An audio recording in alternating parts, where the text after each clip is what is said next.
Welcome back to my channel. അപ്പോൾ ഇന്ന് നമ്മൾ സദ്യക്കൊക്കെ വിളമ്പാൻ പറ്റിയ ഒരു എളുപ്പത്തിലുള്ള നാരങ്ങാച്ചാറിൻ്റെ റെസിപ്പി ആയിട്ടാണ് വന്നിട്ടുള്ളത്. അധികം ഇൻഗ്രീഡിയൻസ് ഒന്നും ഇല്ലാതെ പെട്ടെന്ന് ഉണ്ടാക്കാൻ പറ്റിയ ഒരു അച്ചാറാണ്. അപ്പോൾ അതിൻ്റെ റെസിപ്പീസ് എന്തൊക്കെയാണെന്ന് നോക്കാം. ഞാനിവിടെ ഒരു 12 ചെറുനാരങ്ങയാണ് എടുത്തിട്ടുള്ളത്. ഇനി പൊടികളായിട്ട് 2 ടേബിൾ സ്പൂൺ മുളക് പൊടി, 1 ടീസ്പൂൺ ഉലുവാപ്പൊടി, 1/4 ടീസ്പൂൺ മഞ്ഞൾപ്പൊടി, ഇനി അച്ചാറിന് ആവശ്യമായിട്ടുള്ള ഉപ്പ്. ഇത് നമ്മൾ നല്ലെണ്ണയിലാണ് ചെയ്തെടുക്കുന്നത്. അപ്പോൾ ഒരു 1/2 കപ്പ് നല്ലെണ്ണ എടുത്തിട്ടുണ്ട്. ചെറുനാരങ്ങ ഒന്ന് ആവി കയറ്റിയെടുക്കണേ. അപ്പോൾ അതിനായിട്ട് ഞാൻ ആവി പാത്രത്തിലേക്ക് ചെറുനാരങ്ങ വെച്ച് കൊടുക്കുന്നുണ്ട്. ഇത് ആവി കയറ്റുമ്പോൾ ഒത്തിരി അങ്ങ് ഉടഞ്ഞ് പൊട്ടിപ്പോവണ്ട, ഒരു പച്ച ടേസ്റ്റ് ഒന്ന് മാറി കിട്ടിയാൽ മതി. അപ്പോൾ ഒരു 10 മിനിറ്റ് ആവി കയറ്റി എടുത്തിട്ടുണ്ട്. അപ്പോൾ നാരങ്ങയുടെ കളറൊക്കെ ഒന്ന് മാറി വന്നിട്ടുണ്ട്. ഇനി പാനിലേക്ക് നമ്മൾ എണ്ണ ഒഴിച്ചു കൊടുക്കുക.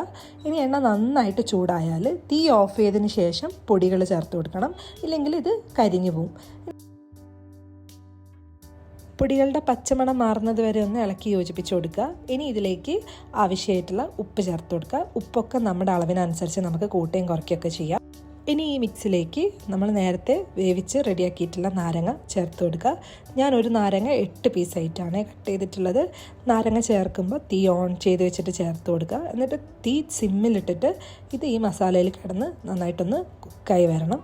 4 വശത്തു നിന്ന് ഒന്ന് ഇളക്കി കൊടുക്കുക. ഈ ഒരു സ്റ്റേജിൽ നമുക്കൊരു നുള്ള് കായത്തിൻ്റെ പൊടി ചേർത്ത് കൊടുക്കുക.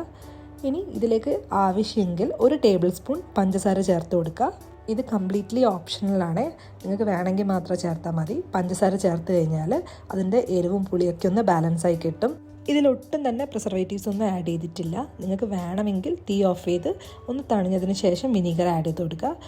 അപ്പോൾ ഇത്രയേ ഉള്ളൂ, നമ്മുടെ സിമ്പിളായിട്ടുള്ള നാരങ്ങാച്ചാർ ഇവിടെ റെഡി ആയിട്ടുണ്ട്. ഈ റെസിപ്പി ഇഷ്ടമായിട്ടുണ്ടെങ്കിൽ ട്രൈ ചെയ്തിട്ട് എനിക്കൊന്ന് ഫീഡ്ബാക്ക് അറിയിക്കണേ. അതേപോലെ എൻ്റെ ചാനലൊന്ന് സപ്പോർട്ട് ചെയ്യുക, നിങ്ങളുടെ ഫീഡ്ബാക്കും അറിയിക്കുക. താങ്ക്